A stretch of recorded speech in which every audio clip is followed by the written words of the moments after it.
સૌથી મોટા સમાચાર આવી રહ્યા છે। મહેસાણા અને સાબરકાંઠાના જિલ્લાને જોડતો બ્રિજ બંધ કરવામાં આવ્યો છે। અમારા સંવાદદાતા અશોક નાઈક તરફથી સમાચાર મળી રહ્યા છે કે મહેસાણા અને સાબરકાંઠા જિલ્લાને જોડતો જે પુલ છે એ પુલ બંધ કરવામાં આવ્યો છે।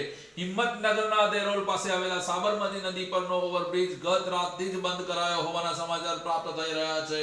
પુલ જર્જરિત હોવાથી અને નદીમાં પાણીની આવક વધુ થવાથી પુલ બંધ કરવામાં આવ્યો છે। લોકો વિડિયો કે ફોટો લેવા પણ પુલ પર ઊભા રહેતા હોવાથી ટ્રાફિક ન થાય અને કોઈ નુકસાન ન થાય તે માટેનો પુલ બંધ થયો હોવાની વાતો જાણવા મળી રહી છે। હિંમતનગરના આરટીઓ ચોકડી પાસે દેરોલ પાસે પ્રવેશ બંધના બેરિકેડ લગાવવામાં આવ્યા છે। અમારા ન્યૂઝ રિપોર્ટર અશોક નાઈ તરફથી માહિતી મળી રહી છે કે મહેસાણા અને સાબરકાંઠા જિલ્લાને જોડતો જે દેરોલ બ્રિજ છે એ બંધ કરવામાં આવ્યો છે અને સાબરમતી નદીના પરનો આ ઓવરબ્રિજ છે જે ગત રાતથી જ બંધ કરવામાં આવ્યો છે અને એનું ડાયવર્ઝન આપવામાં આવેલું છે। લોકો વિડીયો કે ફોટો કે સેલ્ફી લેવા માટે ત્યાં ના ઉભા રહે માટે પોલીસ પણ ગોઠવવામાં આવી રહી છે।